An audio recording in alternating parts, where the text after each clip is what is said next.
Welcome to another episode of The Grueling Truth, brought to you by Gridiron Mo, a new interactive football app where you get to call what you think the offense or defense should do during a live NFL game. As always, I'm your host, Mike Goodpaster. We have a great show for you tonight, but before we get to that, we got to bring in, of course, the legendary co-host, Matt Andrew Scavage. How you doing tonight, Matt? Well, thank you very much for that intro, Mike. That's outside of the norm, but thank you for that. I'm excited, as always, to be here, and this is a great change of pace, doing a sport that we have not done yet on a show.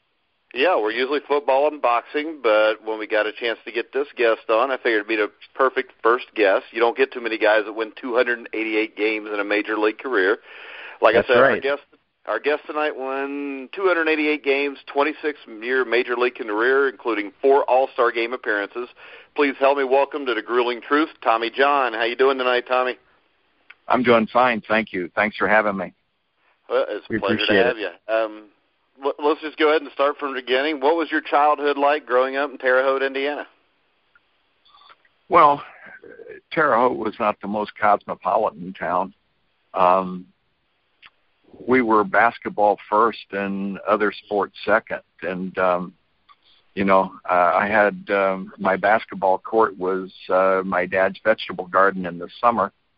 And when baseball was over in August, about September, we would take the garden out and tramp it down, and then we'd start shooting baskets on it until we got ready to play baseball again in April. And I'm really, as I look back on it, I'm glad that I grew up in the Midwest when I did, where I did, because nowadays kids are almost forced to be one-sport players. And it's the worst thing you can possibly do. And I think John Smoltz touched on it in his Hall of Fame speech, that that's why they're having these kids having Tommy John surgeries, breaking down a lot like they are now at 15, 16, 17. But Terre Haute was fun. You couldn't get into a lot of trouble. And if you did, my mom and dad knew about it right away. So it was a big enough town that you could kind of get lost in, but it was small enough that you better toe the line. Yeah. Tommy, you were as you talked about being a multiple sport athlete, you were a standout basketball player. What was it that made you want to decide to go into baseball rather than go pursue basketball? Being a 6'3" white guy that didn't have great jumping ability. That white guy with no jumping ability always makes that decision from almost everybody we've talked to and asked that question. Well, I had about a 28-inch vertical jump, but I had 50 scholarship offers in basketball out of high school to go to college, and I had one in baseball. And it's not so much that it tells you what kind of a baseball player I was. It tells you how bad baseball was in colleges back in 1961. There were very, very, very few scholarships to be offered in baseball. But I wanted to play baseball, and so someplace back home, my mom and dad had a tape recorder for my sister. She was a singer. And I got on it one time, and I said, in my squeaky little ladylike voice, I want to be a professional baseball player. And that's what I wanted to be ever since I was a small boy. All right, so you were drafted by the Cleveland Indians. You made No, I was not. It was a free agent. There was no draft back then. Okay, well, hey, Tommy. You don't have to correct me on the show. You could have just played along. Come on. The night that our graduation night, there were about 10 or 12 scouts showed up at my mom and dad's house because now that I graduated high school, they can talk to me. Because back then, they could talk to my mom and dad and my sister and all that, but they couldn't talk to me. But when I graduated, they were all at my mom and dad's house trying to talked to my mom and dad to have me sign with their club, and Cleveland flew my dad and I up to Cleveland, and I tried out up there. I worked out with them, and Gabe Paul made an offer, and my dad was my agent, and they offered me $35,000, and my dad says, well, we'll get back to you. So we go back to the hotel, and my dad says, I think I can get him up, you know. So he's Scott Boras. He wasn't. But next day we go back, and my dad says, well, we were thinking if you give us 40, and he never got 1,000 out. As soon as he said 40, Gabe Paul was across the table, had his hand stuck out, and he said, deal. And back in '61, if you shook somebody's hand like that, it was a done deal. So I signed with Cleveland in 1961, and for $40,000, and that was more money than I thought I would ever make. Well, and you made your major league debut in 1963 at the age of 20. What do you remember about that game?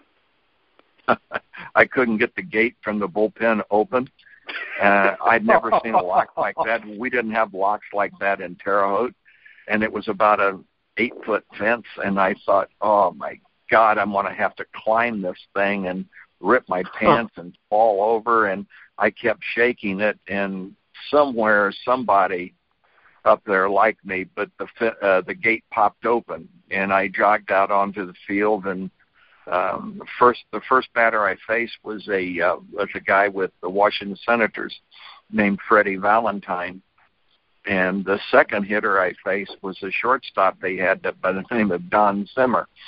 So that tells you how long ago it was. Don Zimmer, wow. Zim wasn't fat then either. He was skinny and could play. In fact, I told him, I said, you got a base hit off of me. He topped the ball down the third baseline and beat it out at first base because Zim could run a little bit. But when we saw him managing the Red Sox and the Cubs and coach with the Yankees, he just rolled Zim out like a ball.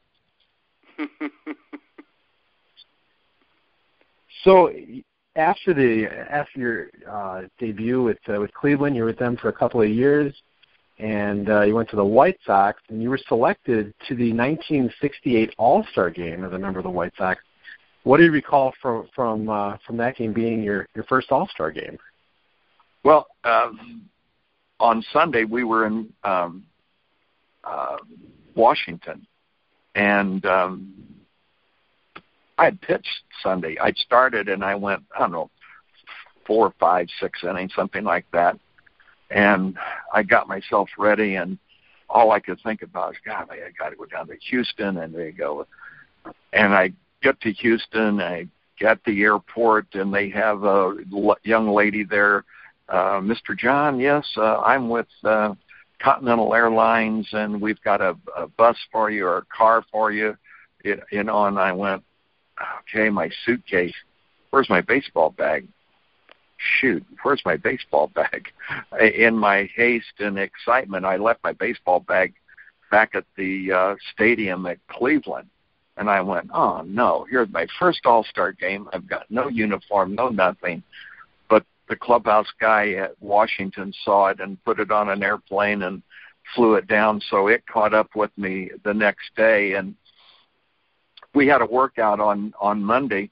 And worked out, and after the workout, Boog Powell, Frank Howard, Davey Johnson, and I'm trying to think the name of the quarterback that played in the NFL from Baylor, because Davey was a friend of his, and we all went out and drank beer. Well, Boog Powell and Frank Howard drank beer like I drink a bottle of water. And I'm sitting there going, and Frank says, hey, kid, drink up. And I must have had a dozen bottles sitting in front of me, and I finally started putting them around to the other guys. But we had a good time down there. It was I flew my mom and dad down, and they got a chance to see me pitch. And in fact, Dick Williams was the manager. And Dick was managing Boston at the time, and he got raked over the coals because in the ninth inning, there were three pitchers that had not been in the game yet: Mel Stottlemyre, Gary Bell, and Tommy John. So Dick said, Mel, you get the first out. Tommy, you get the second out. Gary, you've got the third out. And if they tie the game up, Gary, you've got it until the game's over. And Stottlemyre got his out. I came in. I gave up a base hit. And then the next hitter hit a ground ball to the second baseman. It was 4-6-3 double play. To this day, every time I see Gary Bell, he said, "You no good, blankety blank blank. If it hadn't been for you, I would have been in the All-Star game." But the sports writers got on Dick Williams for making an exhibition out of the game. And nowadays, that's what it is. It's an exhibition. But back then, he didn't manage, to hold pitchers back in case there was a tie game. But Gary Bell was his pitcher from Boston, and I guess he figured that Gary could pitch 1, 2, 3, 4, 5 innings. And, that was the game that Willie Mays scored a run in the top of the first inning, and the National League beat the American League 1-0. Well, you played with the Chicago White Sox for a fairly long period of time, and that was a White Sox team that was really underrated, very good team. You played with guys like Bill Skowron, John Romano, Tommy Agee, Pete Ward, Ken Boyer, even Rocky Colavito. You want to talk about that team a little bit? Well, when I was traded over there, I had, I was in college. I was going to the fall semester, and I got out of class, and the office girl came up and she said, "You got to call your dad at home." And I went, "Oh man, something's wrong." And I called my dad, and he said, "You want to play in that golf tournament down in Miami in February?" And I said, "Yeah, I'd love to." "Why?" And he said, "Well, you've just been traded to the White Sox, and their spring training is in Sarasota. Cleveland's was in Tucson." So I went, "Oh man," and so I went down to spring training, and that was really where I learned how to pitch. Cleveland, our pitching coach was Early Wynn, and the only thing Early Wynn knew how to do was eat and drink. And he knew how to pitch, but he was worthless as a coach. They never taught anything. It was just go out there, "Hey kid, go do this. Hey kid, do that." But when I got to the White Sox, they taught me how to pitch. It was Al Lopez, the manager, and the pitching coach was a guy named Ray Berries. And that's where I learned how to pitch. And after that first year, we got Eddie Stanky as our manager. And in '67, we led almost the entire season. And if you go back and look at our statistic, I think our leading RBI guy had something in 1967, and we were in first place the entire way until we lost a doubleheader in Kansas City. They had a right-hander named Chuck Dobson, and they had another right-hander named Catfish Hunter. Those two pitchers beat us, and I lost on Friday night 1-0 to Washington to eliminate us out of first place. But we had Moose Skowron was there, and Honey Bear Romano, John and Tommy Agee and I were traded from Cleveland to the White Sox. So I had known John with the Indians, and Tommy Agee and I signed the same day. Tommy signed down in Mobile, Alabama, and I signed in Cleveland. And we were together in the minor leagues all the way through. We were traded together. We played with the White Sox together. And Tommy was a heck of a ball player. I mean, outstanding ball player. And we needed some veteran help. And we traded and got Ken Boyer in, and we got Rocky Colavito. And Kenny Boyer, I learned a lot of baseball from Kenny. And Kenny lived over on the west side of St. Louis, and I used to go over to his house. I'd get up at 3 o'clock in the morning, get in my car, and drive over to Kenny's house. And we'd hunt quail and rabbits and all that all day long, and I'd be over there 3, 4, 5 days. But what a great ball player and a great leader Kenny was. In fact, I thought enough of Ken Boyer. I named my second son after him. Kenny's name is Kenton Lloyd Boyer, and my second son was Travis, and his name is Travis Kenton John. So that tells you what I thought of Ken Boyer. Right. So after your stint with the White Sox, well, it wasn't a stint. You were there for quite a while. You then get traded to the Dodgers in 1972, and you played for Walter Alston. Describe what it was like playing for him, and also the O'Malley family in general. What was it like to play for the Dodgers? Well, playing for the O'Malleys was fun. They treated everybody like family.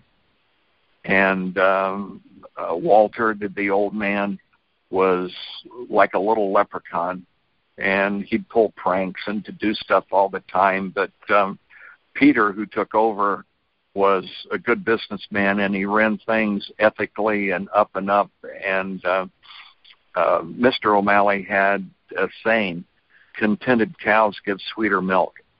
And if the ball player was content and if his family was content, he was going to do more for the ball club. And I enjoyed playing for them. As far as playing for Walt Alston, I could care less. I thought he was first time I'm getting ready to pitch my first game as a Dodger in spring training, and Walt's sitting there chain smoking as he always did, and a sports writer with Atlanta came up and he says, so Walt, Tommy John's pitching today. He said, he's a good pitcher. Walt says, well, I guess so. That's what they say. We'll have to see. I don't know. You couldn't prove it by me. And that was the way Walt felt about me my entire time is, I had to prove it to him. And I don't know. I didn't care to pitch for him, but when Lasorda took over, I would give Tommy my belt, my pants, my shirt, whatever, because he made it fun.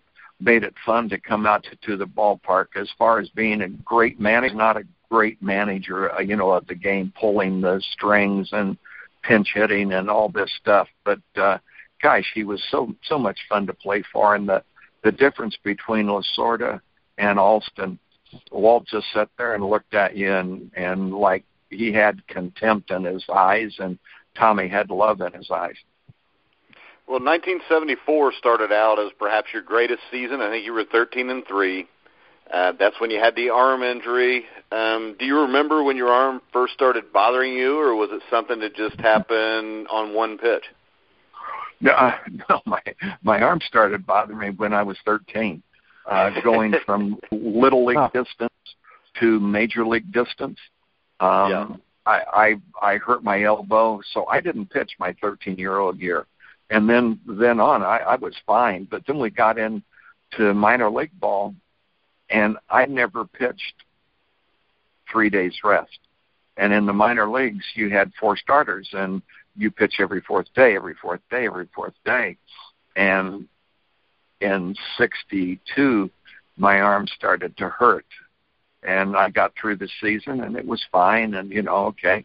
The next year, 63, I'm pitching at Jacksonville, and I have, I think, 2 starts in the first month, and Cleveland sent me down to the to Charleston. And I started 12 games, and I was 9-2 in 12 games, and I had 96 innings. So that's 8 innings a start. And I was throwing the ball good, but every time I pitched, my arm would kill me. Well, in those days, you that your arm hurt, because if it did, they would probably send you home. That's it. We've got Joe Schmo down the way. He can pitch as good as you, blah, blah, blah. So I had went to Puerto Rico to pitch, and I threw a game, and the next day I couldn't move my arm, so I had to tell somebody. Cleveland sent me home, and then they sent me over to St. Louis to have the St. Louis Cardinals trainer look at my arm. And he took me over to the St. Louis Cardinals orthopedic surgeon. And November 22nd, 1963, the day JFK was shot, Tommy John got his first shot of cortisone. Between 63 and 74, I probably had 50, 60 cortisone injections in my elbow to keep me pitching. And when I told Dr. Job that, he just said, man, you're lucky you pitched as long as you did before that tour, because, you know, nobody knew. They just, your elbow hurt, let's inject it. Your elbow hurt, let's inject it. And fortunately for me, I was at the right place at the right time. And Dr. Joe was at the right place at the right time, that I had the perfect doctor and he had the perfect patient. Well, you talk about Dr. Frank Job, who did the surgery. What chance did he give you on actually being able to pitch again in the majors? About 2 chances in 100. And we sat down and talked as a father and son, not as a doctor, but as you know. And I said, okay, do I really need this? And he says, no, you don't. He said, you'll be fine, but you'll never pitch in the big leagues again. I said, okay, if I do get the surgery. He said, well, chances are you won't pitch. And I was a math major in college, and I said, give me odds. Well, 0 in 100 if you don't have it, and 1 or 2 chances in 100 if you have it. And I said, I'm not a genius, but 1, 2, 3 chances in 100 is a whole lot better than 0. So I opted to have the surgery, and my words to him were, if you do your job, I will more than do my job. And if it takes 1 year, that's what it'll take. If it takes 2 years, that's what it'll take. Whatever it takes to get me back to the big leagues, I'll get back. In fact, I called my old White Sox teammate, Hoyt Wilhelm, and I said, Sarge, I'm going through the surgery. I may not be able to come back and pitch. If I don't, I may come down and spend a winter down the road with you and Peg in Sarasota, and we can work on the knuckleball. And as I look back on it now, I probably should have done that, because at 72, I still might be able to pitch throwing a knuckleball. Well, you missed the entire 1975 season while rehabbing. I've read before that Dodger pitcher Mike Marshall, who I think was a PhD in kinesiology, was instrumental in kind of changing your pitching motion, which helped in your comeback. Can you tell us a little bit about that? No, that's false. Okay. Mike, Mike gave me some shoulder exercises, but the one thing I told our pitching coach, Red Adams, I said, Red, make sure I throw the ball exactly the same way that I did before surgery. And he said, I will. And Mike didn't change anything. Mike gave me these shoulder exercises that I did religiously every day from 1975 until I quit pitching in 1989. I did them every day, and I did maybe 200, 300, 400 reps every day, but he never changed any motion. Well, see, that just goes to show you cannot believe everything you read on the Internet, even if it's from the sporting You got that right. Even from the sporting news, they'll lie, too. That's why Mike and I enjoy this so much, because we want to hear from people like you to tell us the real story. Definitely. Well, you mentioned Tommy Lasorda. So 1976, the Dodgers hired Tommy Lasorda. Everyone knows how animated he was, and he's a legendary manager. You told us, how much fun it was to play for him. What makes you hear that a lot? This guy wasn't very much fun to play for, or this coach was fun to play for. What does a manager do that makes it fun and makes you want to play for him? Well, Tommy. He was gregarious, and he told jokes, and he would take you out to dinner on the road, and he did things that major league managers would never do. And Bert Hooton was my roommate, and the Dodgers would take the press out to dinner, and so it would be the airline pilot and his wife and the airline crew and the front office staff and Lasorda and any of the coaches and all the press. Well, Lasorda would come up to Bert and I, and he'd say, "We're going to so-and-so's." So Bert and I would show up, and we'd sit there and have dinner and order, and Tommy would give you a tug of his ear, and the tug of the ear meant that go ahead and order whatever you want because the Dodgers are going to pick your check up. Signal for it. That's great. Well, but that's what Tommy was like, though. I mean, Tommy was just he was funny. He was a funny guy, and he made it fun. And I said, if I ever manage, it's not bunting or it's not doing this or that. It's just making it where the guys have fun coming to the ballpark. And if the guys have fun coming to the ballpark, they'll play harder for you, and they'll play 9 innings for you. And that's all that you really want to do. The only other Tommy Lasorda question I had was concerning what some say is the greatest play in Major League history when Rick Monday saved the flag.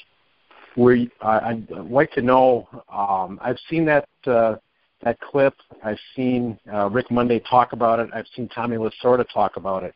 Can you tell us a little bit about, you were on that team, I believe. No, I wasn't. No, I was with. You weren't?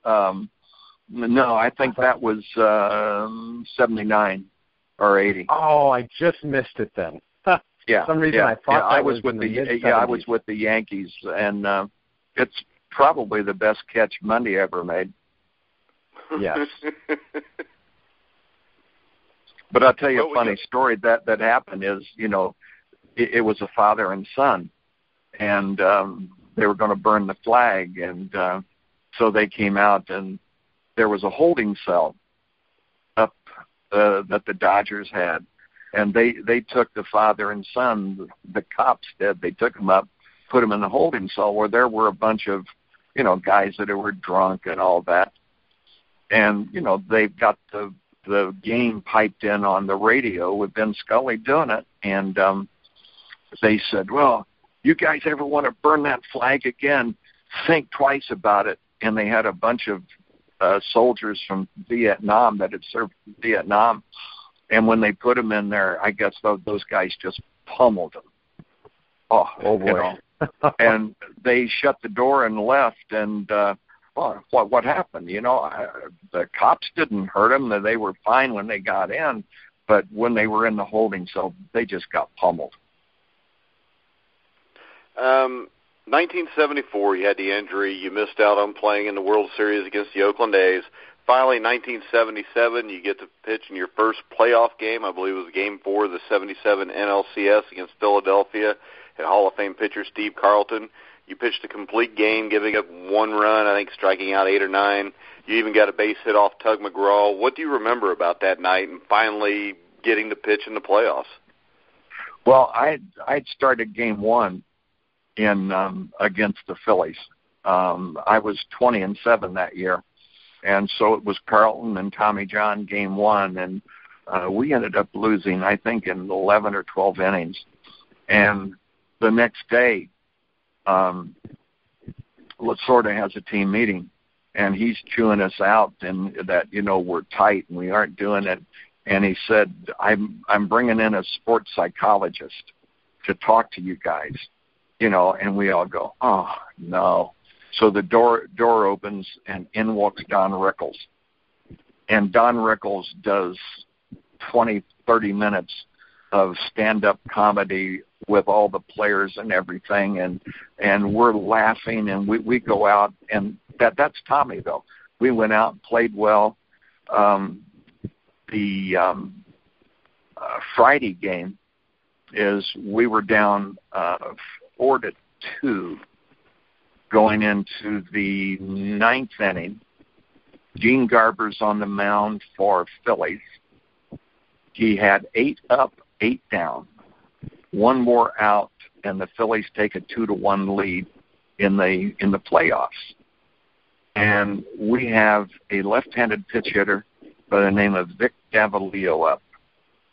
The count is 0-2, 2 outs, top of the ninth inning, and Davalillo bunts. A drag bunt to Teddy Sizemore. And base hit. The next guy was Manny Mota, pinch hit. Mota hits the ball off the wall that had Jerry Martin been playing left field, he probably would have caught the ball. But they had Lazinski in the game, and he missed it. Davey Lopes hit a ball off Mike Schmidt's glove. Boa fields it barehanded, throws to first base. It's one of those safe outs. You know, it's going to be one or the other, and Bruce Fromming, the umpire, calls him safe. Billy Russell gets a base hit. We score 3 runs to win the game 5-4. Then I pitched the next night, and it had rained all day. And as I'm going out to warm up, it starts to rain lightly. And I tell my pitching coach, Red Adams, I said, Red Dog, AstroTurf in the rain, it's not the greatest. He said, you know, sometimes this is when you pitch your best games. You know, you aren't expected to pitch well. The mound was mud. It was, I pitched 9 innings, and I got the base hit off Tug in the top of the 9th inning. And I got to meet Tug's son, Tim McGraw, this last spring out in Palm Springs. And I told Tim the story. I said, I get over, I get a base hit, and your dad's on the mound, and he tries to pick me off. And I get back to first base, and I look at him, and I hold my hands up. I said, what the coming off? And Tug puts his glove up over his mouth, and he's laughing. And, you know, he was having fun out there because, I mean, it was raining now, and it was mud, and I had mud on my feet. I looked like Herman Munster running down to first base. And I strike out Bake McBride for the last out of the game to win 4-1. And of all the games I won, that was the best game I ever pitched in my life, because I beat a very, very, very good Philly team. I beat one of the best left-handers in baseball, and I pitched 9 innings in a pouring down rainstorm. And you know, and that we won the championship, and that was Tommy's first year managing, and we're in the World Series, and I got to pitch in my first World Series. Speaking of the World Series, you know, 77 and 78. You know, tell us about a little bit about your World Series experience. It has to be such a thrill, especially, you know, you've been in the league up to that point like 14 or 15 years. And you've gone through so much to get back into the big leagues after surgery. You know, what was it like for you to be a part of a team that played in the World Series? Well, truthfully, there's more pressure on you in the playoffs than the World Series. Because in the playoffs, 1980, I'm with the Yankees. We won 103 games during the season, and Kansas City beats us 3 games. Boom.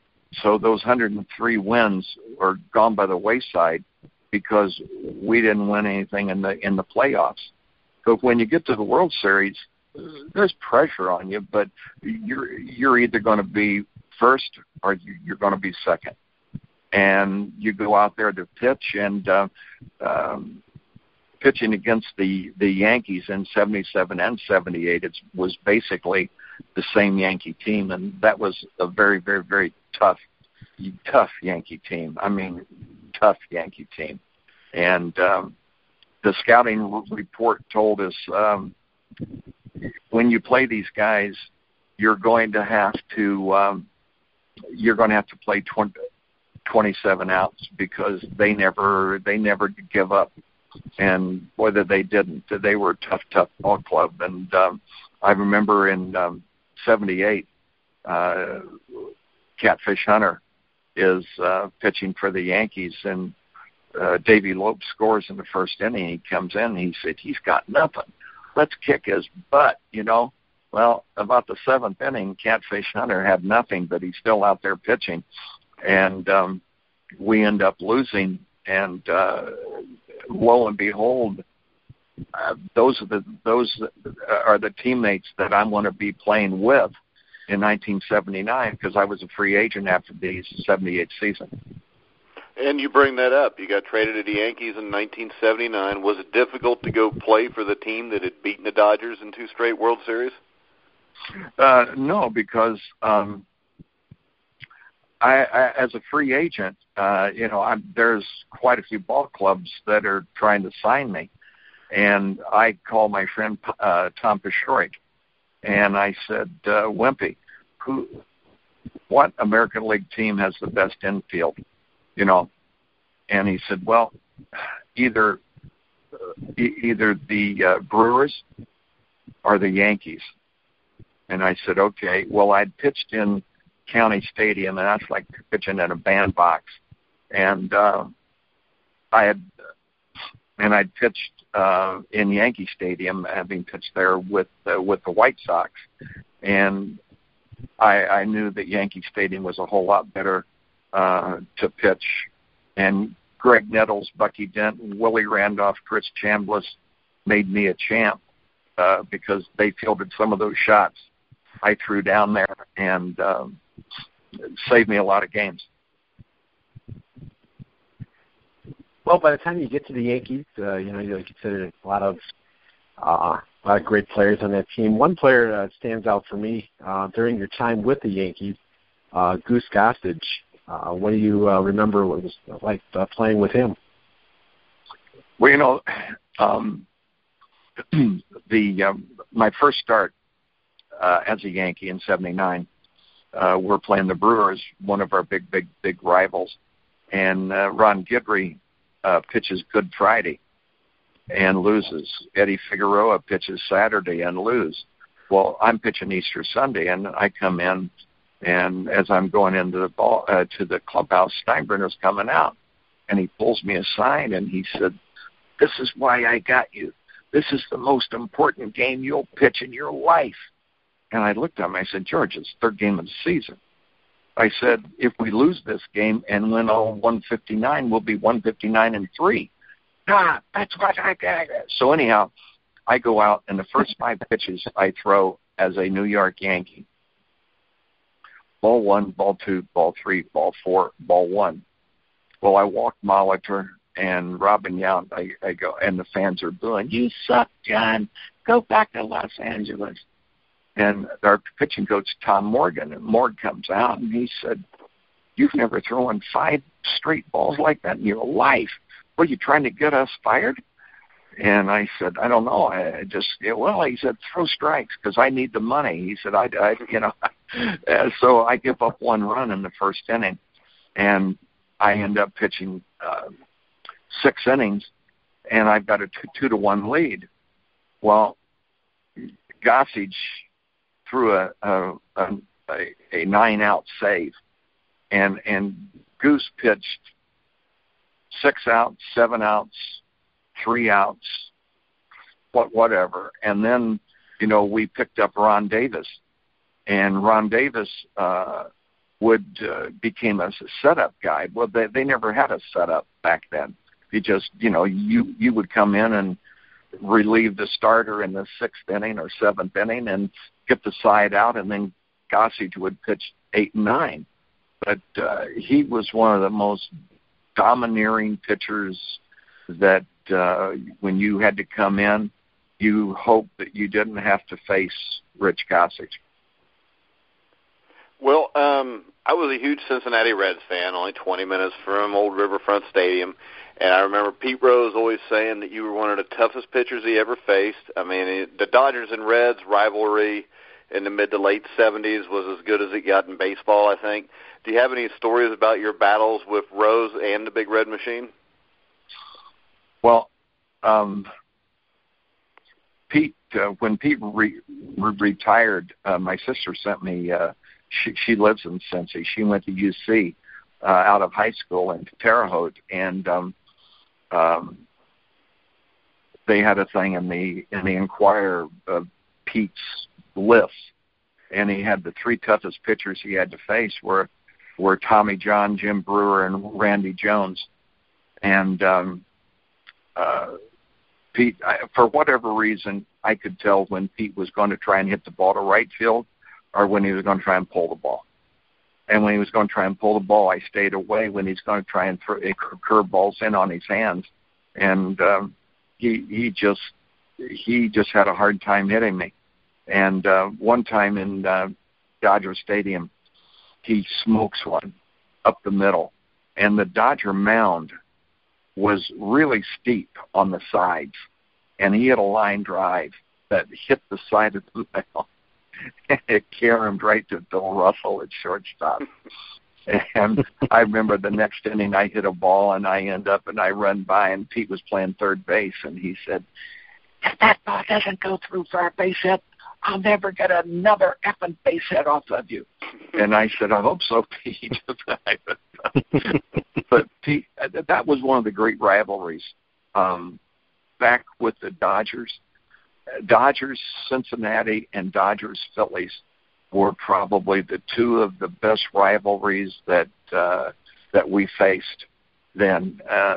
If you go back, I'm trying to recall early 71. I think the Pirates won in 71, didn't they? Yeah. Yeah. It was either the Reds or the Dodgers from 70 to 1980. Yeah. Yeah, because I think the Pirates beat the Giants in 71, and then it was always the Reds or the Dodgers. Yeah, yeah, and it was a battle. Plus, you had Sparky, and Sparky made it interesting also. Yeah. Hey, real quick, I want to remind everybody you're listening to our interview with Tommy John. This is the Grueling Sports Network on NGSC Sports, brought to you by Gridiron Mo, a new football app. Check them out at www.gridironmo.com. Matt? Well, we talked about rivalries. Mike mentioned how he grew up a Cincinnati Reds fan. I grew up in Wisconsin, in Milwaukee. I lived about 20 minutes away from Old County Stadium, and you had the rivalry with the Yankees and the Brewers in the early 80s, and then you get traded to California and end up facing the Brewers in the ALCS. I'll talk a little bit about some of your old memories with the Brewers. Well, I pitched game 1 and pitched 9 innings and beat the Brewers. And then game 2, game 3, game 4 is going, and Gene Mauch, trying to be the genius that he thought he was. You may pitch on 3 days rest, and I have a routine that I do if I want to pitch on 3 days rest or if I want to pitch on 4 days rest. And I never knew I was going to pitch on 3 days rest until after the game. So not saying that caused it, but a starting pitcher, you get a routine. If they told me after my first game, Tommy, you're going to come back on short rest. Okay. I don't run as much.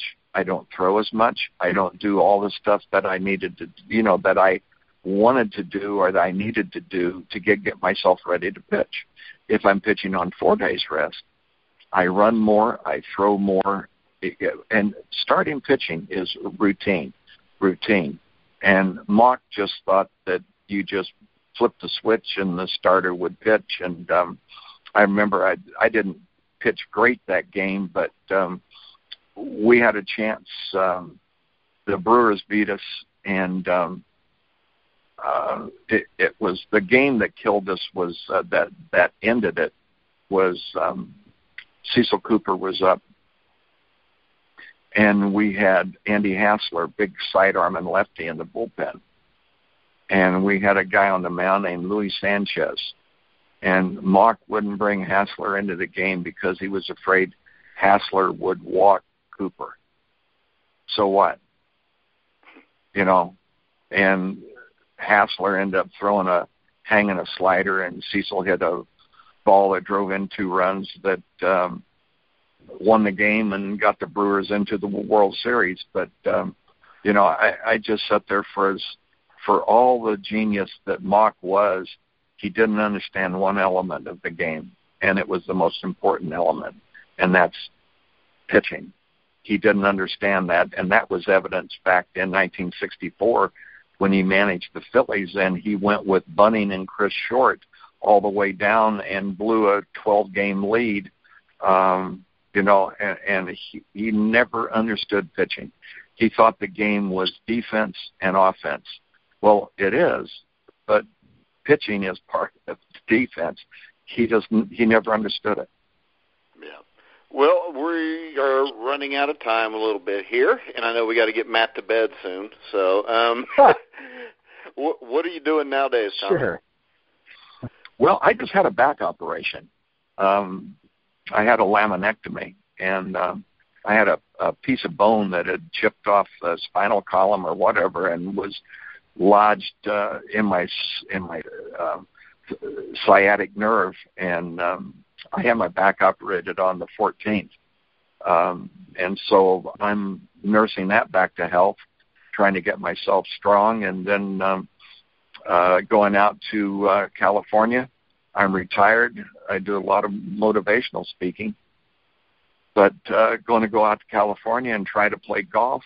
And if my right knee doesn't respond, then I'll probably have to have that replaced. And so you got Tommy John surgery, and I got both hips replaced, and a back surgery and knee replaced and all that. So I will be the bionic man for sure. I do have one final question. I think you should be in the Hall of Fame. My question to you was something I always wanted to know. When you get elected into the Hall of Fame, what team would you want to represent? Well, I don't have a choice.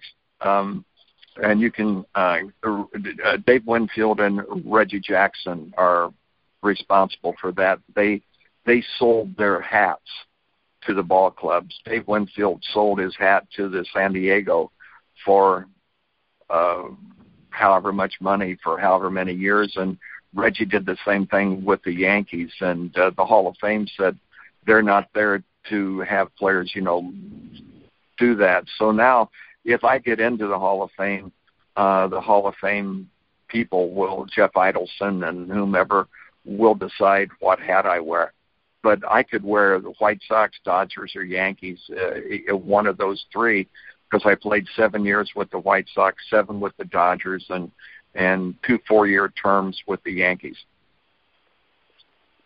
All right. Matt, you got any final questions? Nothing more than just I just want to say that I'm with Mike. I think you're a Hall of Fame pitcher. I got to see you play a little bit near the end of your career, and I've also seen a lot of footage, and you're definitely one of the best pitchers that I've ever seen, and it was really an honor to have you on our show tonight. Well, thank you very much. I appreciate it. And, living in Terre Haute, Indiana, growing up there, when I was a kid playing Little League, Babe Ruth League, American Legion ball, we would take trips after the season, the team would, and we would go down to Cincinnati, not Riverfront, wasn't built then, but Crosley Field. And after we would do that, then we'd go out to Kings Island, and we would go, ride the roller coasters and all that, and then drive back to Terre Haute. So, I've been to Cincinnati, and like I said, my sister went to college there in 1956, and she's lived in Cincy since then. And So I spend a lot of time down there, and it's a great city. Yeah, if you're ever down there, let me know, and I'll take you out to dinner. Take me to Izzy Cadet. Yeah, wherever you want to go. But, okay. Hey, it really was truly an honor and a pleasure to have you on the show tonight. Really appreciate you taking the time out to talk to us. You're welcome back anytime. I mean, I think this has been great just getting to talk to you about baseball in the 70s and 80s. Unfortunately, I remember a lot of your career because I'm a lot older than Matt, but let's see. Unfortunately, I usually cheered against you because I was a Reds fan, so I cheered for the Yankees in those World Series just because I hated the Dodgers so much. So I know. That was, the Reds, Dodgers, that was, man, I got booed a lot down there. Oh, I remember, Marty Brennaman, Joe Nuxall doing the game, be late at night. I got to go to school the next morning. The game would start at like 10:05 or 10:35 out there. I'd end up being up till 2 o'clock in the morning listening to the game on the radio. So absolutely. But, hey, I really do appreciate you calling in. Like I said, feel free anytime you want to get back on. We'd love to have you. Very good. Thanks for having me. All right. Thanks a lot, Tommy. Thank you very much, Tommy. Yep. Bye-bye. All right, guys. Next week, same days as normal. We got a few special guests that we're trying to get final word on that we'll let you know about. Remember, check out the Gridiron Mo app. It's www.gridironmo.com. You can listen to our show last night, the last 15 minutes of our AFC preview show. We had Aris Presidius, the founder, on to talk about it. And I know Matt's excited about the app also, aren't you, Matt? Definitely, and the Android version is coming out. And last time we had them on back in March, it was just for the iPhone. So it's nice that you can be on both platforms. And from what we understand, it's going to be out just before the regular season starts, so we'll be able to get going and get playing. Yeah, maybe right before the regular season, you can come on. We can do the Super Bowl trivia thing. That's right. That would be great. Yeah, the only problem is I found out you only get like 20 seconds to answer the question. I can't type quick enough to find all the answers, so you got a shot. But, so remember, tune in Tuesday night, Wednesday night, Thursday night. We'll be on every night probably, maybe more than once. I know Matt's 49ers show. Do you have any idea when you guys are going to be back on? I'm still waiting to hear word back. We've got a couple of guests, bigger guests than maybe we even thought we would be getting. So we're waiting to hear back. We're hoping possibly next week or for sure the week after we'll be getting back on our 49er show for getting ready for the season to start. Yeah, because, I mean, that third or fourth place finish is going to be pretty exciting to listen to all year for me. That. I might call it a few times. That's just for your Bengals. It'll be just in time for your Bengals so you can talk about your third place. Third place? The Bengals haven't been in third place in years. That 4 straight playoffs. You guys didn't even make the playoffs last year. No, but you guys haven't won a playoff. Here we go. There it is. There it is. The bully card. You guys haven't won a Super Bowl. Well, I hate to tell you this, man. No, but we won a our team won a playoff game. Hey, the 49ers won in 2013. The last Super Bowl the 49ers won was bring up the Super Bowl 29. You've never won a Super Bowl. You can't talk about the Super Bowl. We didn't want to, all right? We were trying to build you guys' confidence up because we felt sorry for you. Well, thank you for that confidence. But since you have none, you can't talk about the Super Bowl. You've got to run around and basically bully everybody that's not a 49ers bully? fan. That's 21. How old are you right now, man? How old are you? I'm 38. You're 38. So the last time your team won a Super Bowl, you weren't even out of high school yet. And the last time the Bengals won a Super Bowl? I wasn't even born yet because it didn't happen. There you go. That's my point. See, it's a lot worse to wait 21 years than it is to wait your whole life, man. I got to see my team win a Super Bowl 3 times in my lifetime that I remember watching. How many times have you seen them win? Well, let's just talk about baseball then, because I've seen my baseball team win it 3 times. How many times have the Milwaukee Brewers won it? 0, and I don't talk trash about your Cincinnati Reds, do I? I keep quiet because my team ain't never won nothing. About your 49ers that are in the factory. You always talk trash about my 49ers. Come on now. Admit it. They're going to suck this year. That's going to be really awesome when they do good. You're going to have to explain yourself. Yeah. Well, I'll tell you what. Yeah, ever since I've known you, you predicted your 49ers to go to the playoffs. So. Well, and since I've known you, they've gone to the playoffs every year. Actually, I thought the Bengals would be like 6-10 last year, if you remember. But no, I do believe the Bengals since I've known you, Super Bowl this year. That would be awesome if we both. We talked about this today. Bowl, you're correct. If both of our teams could just go 13-3 and meet in the Super Bowl again, how much fun could we have? Because let's see how it works out when you got Colin Kaepernick instead of Joe Montana. And you got Andy Dalton. Well, you know what? There's less difference between Andy Dalton and anybody than there is Colin Kaepernick and Joe Montana. Colin Kaepernick's record is a lot better than Andy Dalton's. No, it's not.